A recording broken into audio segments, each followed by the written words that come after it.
Perfect. Well, hello, good morning. I'm Rachel. I'm here with Mama's Geeky today. So very excited to chat about this show. First Sorry, off, Rachel, can I just I love. pause for 1 second? Can we just shut that exterior door because we can't hear you otherwise? Is that possible? Yeah, good idea. So yeah. sorry, we want to be able to actually hear you. No, I appreciate it. It's better to do it now than have to wait. Thank you so yes, much. let me know. Okay, perfect. Perfect. So, hello, good morning. Good morning. Whatever time it is for you guys. Who knows? We have no Yeah. idea. But lovely to see you, Rachel. It is lovely to see you. Okay, so I love a good mob story, and I because I just finished The Sopranos for the first time, so I'm like, this is perfect. I know, I just finished it for the first time, so I just want to say, like, I love seeing like the strong like women that I feel like is missing from like a lot of those kind of stories. Like it focuses on the men, and you see the women kind of like on the side and just being like, we know what's going on, but we're not going to get involved. But this show, they're like, no, we're getting involved. So like, what were your inspirations behind those, like building those characters? Like, what did you look towards? I'm not sure you can make a mob show in 2025 without having equality in that way, right? I don't think any of us would feel comfortable. And I think Jez Butterworth has written complex women who, as we've discussed before, are equals, if not stronger than some of the male characters, and are really, if you look at Helen's character, kind of like a master puppeteer of the entire show. So yeah. Yeah, it's crazy. But just like it's such an interesting dynamic to see among, and you have such a powerhouse of a cast. So like, like for all of you, just kind of like, what's it like working with like Pierce Brosnan, Tom Hardy, like all of that? Like, they're such great actors, especially in this genre. It's been amazing. It's been so much fun. And as you say, what a cast. I mean, what a team we had in front and behind the camera.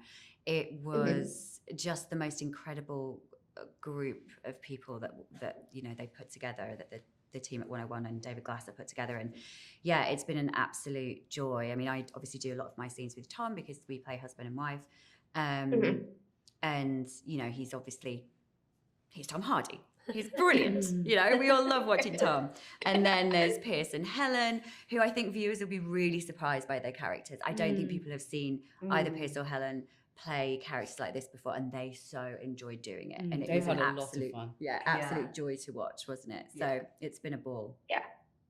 Yeah, Helen especially. I have loved her, especially the end of like the second episode when you kind of like, she really kind of comes out and you're like, oh man, okay. So she is a mastermind. She is a puppeteer of all of this. And I love that about this show. Like, I love that we're kind of getting like you said, this equality where you cannot really have this kind of story in 2025 without having it. Like, look at The Penguin, where a lot of it was orchestrated by a woman. Yeah. And I think there's something really interesting about seeing unhinged women as well, who are equally as chaotic as the men, if not more chaotic.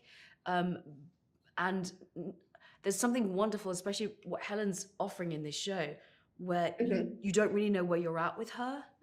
And I love that uncomfortableness, and yet it's so delicious to watch. And I think for me personally, playing Bella, she's a bit of an enigma. So that was kind of really interesting to I think we've all had like some juicy stuff to go to work with. Yeah. And it was nice for me on my first day. It was scenes with Tom, and we'd not met before. So we kind of got our heads together and we're kind of like, okay, how do we, as two actors that have never met, make our characters' relationship believable, that we've had 20 odd years of history. And he said to me, well, look, Harry's a really powerful man, so the woman he's with needs to be as powerful, if not more powerful. And I was like, I love this. And so, even though Jan is the character, the one female character actually, who is a bit more on the periphery, she knows what Harry does, obviously, but she doesn't like to know too much detail. She is also the one person that's not scared of Harry or intimidated by him. And when he comes home, they are absolutely on a equal footing. So that was fun to play. I think your chemistry really comes across as well. Like I said to you last night when I was watching, I was like, you could have been in a couple for years. We worked on it. We're like, okay, so where have we been? What have we been doing? What happened here? What happened there? So yeah, it's doing that homework. Yeah. No, your chemistry really does come across that. Like, I really love the dynamic between your characters. I just love all of your characters and the show. So I cannot wait. Thank you for your time today. I can't wait to keep Thanks, watching Rachel. this. I can't wait for the public to see it, especially seeing like episode 2. I think it's really going to take off and really going to take a lot of people by surprise. So Yeah. thank you all again Thank for your time. you. And I hope you all Thanks, have lovely Rachel. days. Thank you. Bye. Bye. Thank you.